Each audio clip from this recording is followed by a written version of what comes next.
karamba wakalon le di ha sana boche margin ke amta kani na khanbi ge adu kani di khanbiram ni kale ai khan bana de khangi margin se ke amta he ni na ai asing madi mina wajau ngange dum hai ni ai ek ge wan dum khangi lising tara di hela kan ado ngasi di lising tara do adu dagi hela kan ado ꯈ꯭ꯋꯥꯏꯗꯒꯤ nearest rivals ꯁꯦ ꯀꯅꯥ ꯑꯣꯏꯒꯅꯤꯅ ꯈꯟꯕꯤꯌꯨ ꯑꯩꯗꯤ ꯀꯅꯥꯝꯇ ꯊꯤꯅꯔꯣꯏ ꯑꯗꯒꯤ ꯑꯇꯩ ꯃꯁꯦꯟ ꯊꯤꯅꯔꯛꯄ ꯌꯥꯏ ꯑꯩꯈꯣꯏꯗꯤ ꯊꯤꯅꯔꯣꯏ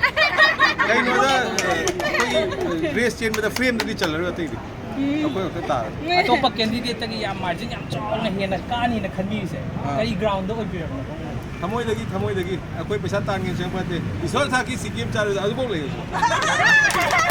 ꯑꯗꯣ ꯚꯣꯠꯁꯦ ꯀꯥꯔꯕ ꯃꯇꯨꯡꯗꯀꯣ ꯃꯦꯟ ꯄ꯭ꯔꯥꯏꯌꯣꯔꯤꯇꯤꯁꯦ ꯀꯩꯗꯧꯅꯤ ꯍꯥꯏꯕꯗꯣ ꯑꯗꯨꯝꯇꯪꯒ ꯐꯣꯡꯗꯣꯛꯄꯤꯔꯝꯃꯣ ꯑꯩꯕꯨ ꯅꯨꯡꯁꯤꯕꯤꯔꯤꯕ ꯑꯩꯅ ꯀꯜꯂꯦ ꯀꯩꯁꯨ ꯅꯠꯇꯦ ꯃꯤꯌꯥꯝꯅ ꯁꯞꯄꯣꯔꯠ ꯇꯧꯋꯤ ꯀꯟꯕꯅꯤ ꯑꯩꯉꯣꯟꯗ ꯇꯤꯀꯦꯠ ꯄꯤꯒꯦꯔꯥ ꯄꯤꯔꯣꯏꯔꯥ ꯃꯤꯌꯥꯝ ꯑꯁꯤꯗꯤ ꯏꯁꯣꯔꯒꯤ ꯔꯨꯞꯅꯤ ꯑꯩꯉꯣꯟꯗ ꯑꯗꯨꯛ ꯐꯖꯅ ꯇꯧꯕꯤꯔꯤꯁꯦ ꯇꯣꯞ ꯄ꯭ꯔꯥꯏꯌꯣꯔꯤꯇꯤꯗꯤ ꯑꯩꯈꯣꯏꯒꯤ ꯀꯩꯁꯥꯝꯊꯣꯡ ꯀꯦꯟꯗ꯭ꯔ ꯑꯗꯒꯤ ꯁꯛꯇꯤꯒꯤ ꯃꯇꯨꯡ ꯏꯟꯅ ꯑꯗꯨꯝ ꯃꯥꯏ ꯄ꯭ꯔꯥꯏꯌꯣꯔꯤꯇꯤꯗꯣ ꯍꯦꯟꯒꯠꯂꯛꯀꯅꯤ ꯑꯩꯈꯣꯏꯅ ꯀꯔꯤꯒꯨꯝꯕ ꯄꯥꯋꯔ ꯄꯥꯏꯔꯗꯤ ꯃꯅꯤꯄꯨꯔ ꯂꯥꯛꯀꯅꯤ ꯕꯠ ꯑꯐꯀꯣꯔꯁ ꯀꯩꯁꯥꯝꯊꯣꯡ ꯀꯦꯟꯗ꯭ꯔꯗꯤ ꯍꯥꯟꯅ ꯐꯥꯔꯁ ꯐꯣꯀꯁ ꯃꯅꯤꯄꯨꯔꯗ ꯇꯧꯔꯁꯨ Keishamthong ꯀꯦꯟꯗ꯭ꯔꯗꯤ charity ꯕꯤꯒꯤꯟ the home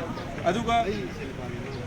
I will leave no stone unturned. I lejabi thara sewa tauni mayamna pele habdu madu nakongna nutigi tani.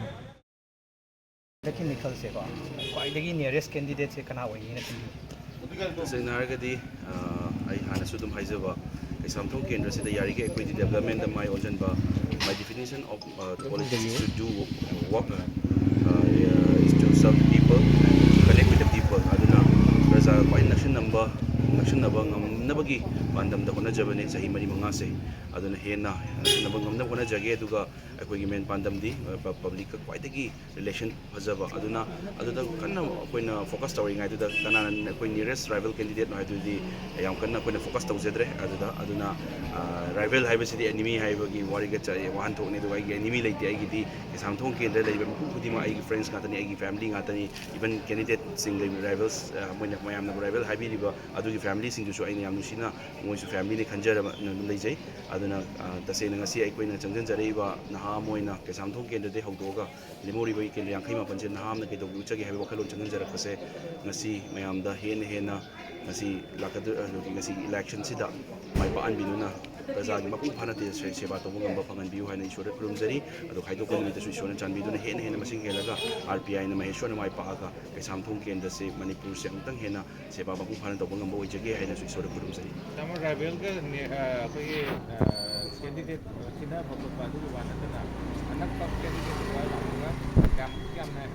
margin do expect le margin se anak